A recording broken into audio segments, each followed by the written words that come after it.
Alright, so nice December day. December the 14th, I think. And it's really warm in Maryland. It's 56 degrees outside. So I'm outside to make the sheath. And I basically traced out my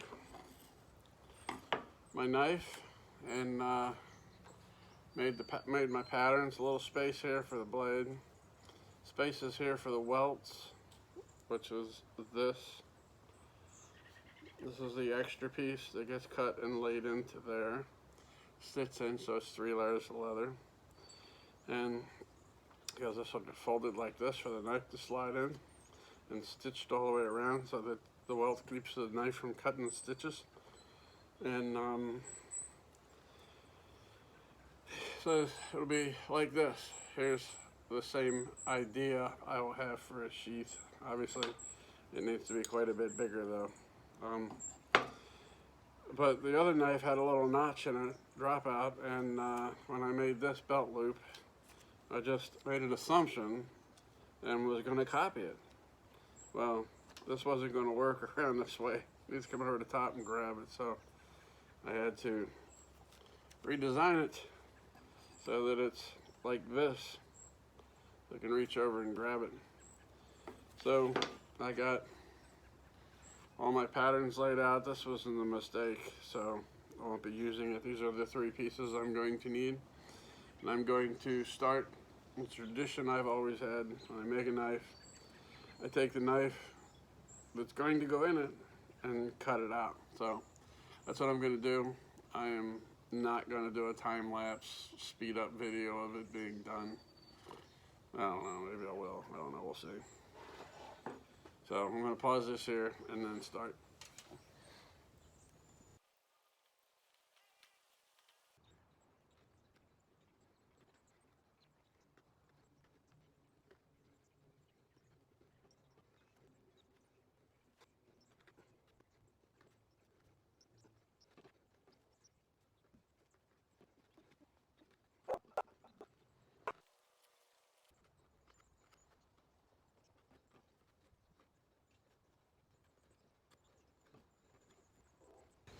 Okay, so you got to see the time lapse of cutting this out. And this is going to be what will actually hold the knife. See? The knife will sit in there just like that. This is going to have to get wet and creased and folded with a 20-pound weight on top of it to hold it, but it will, and it'll work. So I'm not going to do any time lapse of the rest of these cutting out, but you saw me cut this one out. They're the same thing. Good sharp knife, dragging that tip through it, cuts it out. Okay, so I didn't cover anything. The leather's been stained, and this is what I'm doing right now. It's sitting out here in the vise. I ran it under hot water. You can see where it's wet, and it's sitting in here.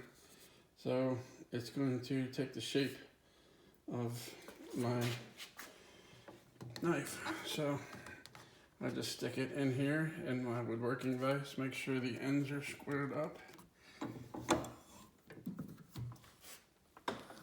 Give it a good crank, nice and tight, and it can sit there and dry for a while. So, and then I'll glue in the welt, or actually no, I'll sew on the knife or the strap for the belt strap and the retainer strap onto the back first, because that thread needs to go on the inside, and then I'll glue the welt on in, and then punch all the holes and stitch that, and then it'll be finished. So I'll record some more in a little bit. Okay, back with the sheath. I went downstairs. I had this glued on, but I do the typical, I don't do this enough. And I take these and punch holes through. And the first time I did it, I punched it down through. And when you drive this down through, and you can't get these back out. They don't want to come back out. So what I have to do, or what I'm supposed to do, is just make marks for these and then come back with the single and drive it all the way through. But I put it over top of a block of wood this way, so I'm driving it through and not into the next piece. And the reason I do it with these is when there's 3 layers of leather, there's not enough going through here. You can see this single one, how I've altered this single one. I took and put it on the grinder and made it so it's longer, quite a bit longer. So this makes my dimples, gets me started in one piece of leather, and then this one goes individually through each one, and this comes out easier, and it's just all again easier to poke the holes one at a time, and this just sets my spacing. So I'll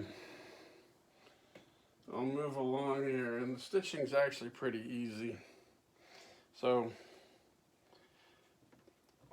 basically you start on one side with the needle. Like, you don't need a whole lot of thread. You only need enough on one side to hold the needle on, and then put it through.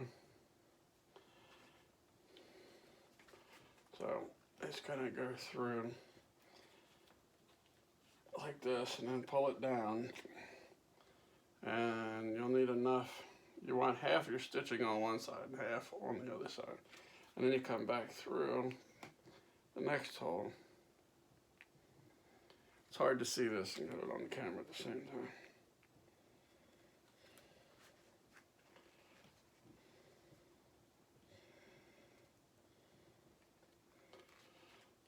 Okay.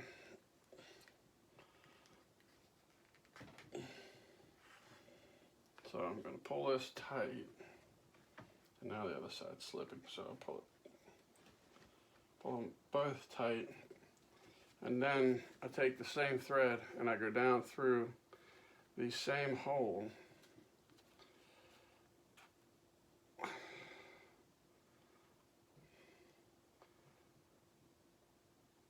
And pull it so I just have a loop, and then take this free end,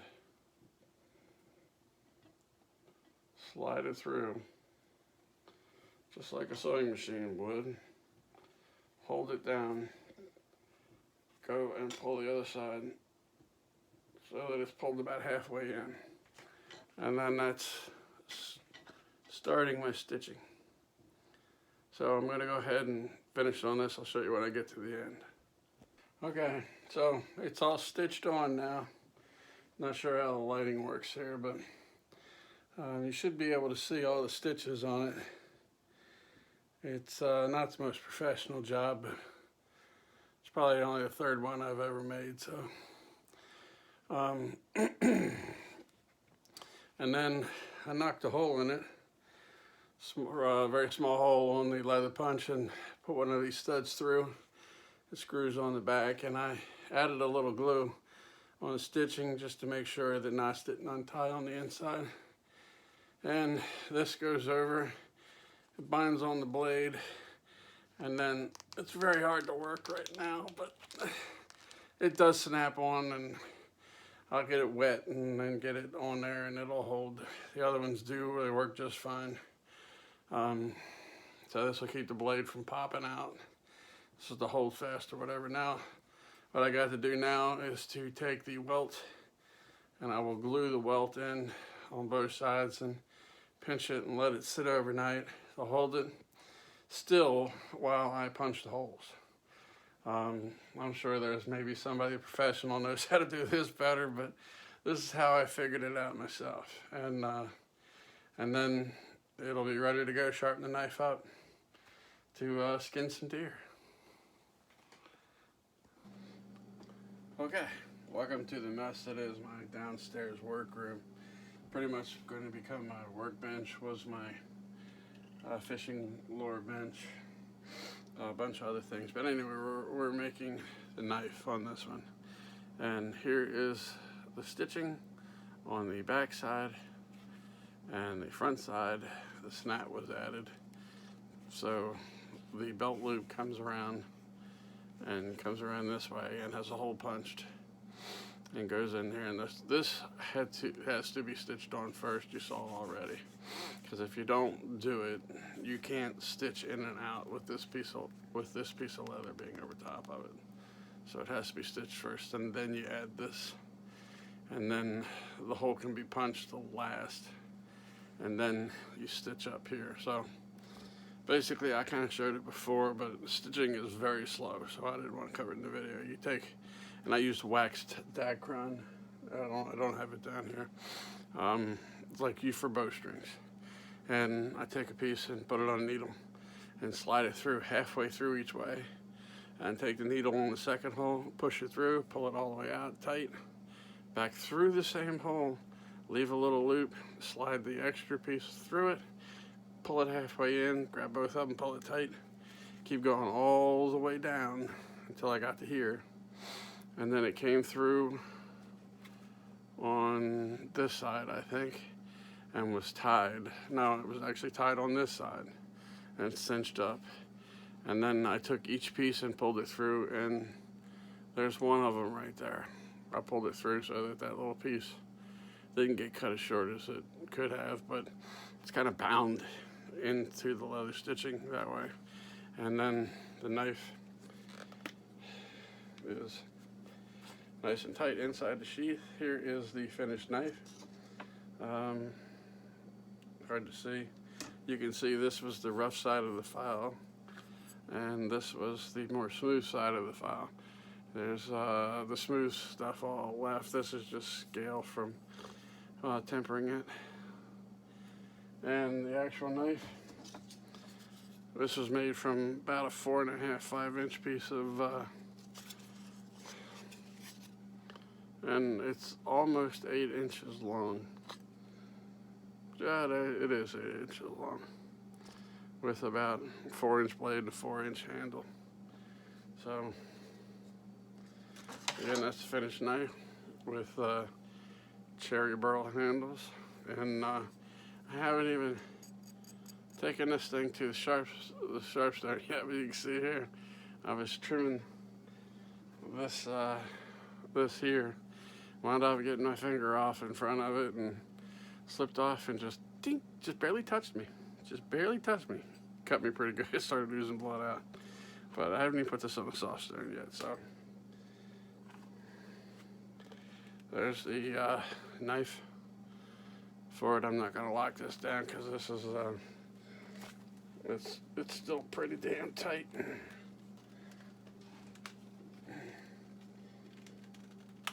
There it goes, it's on. But it'll loosen up after it stretches for a while. But there's the finished knife and sheath.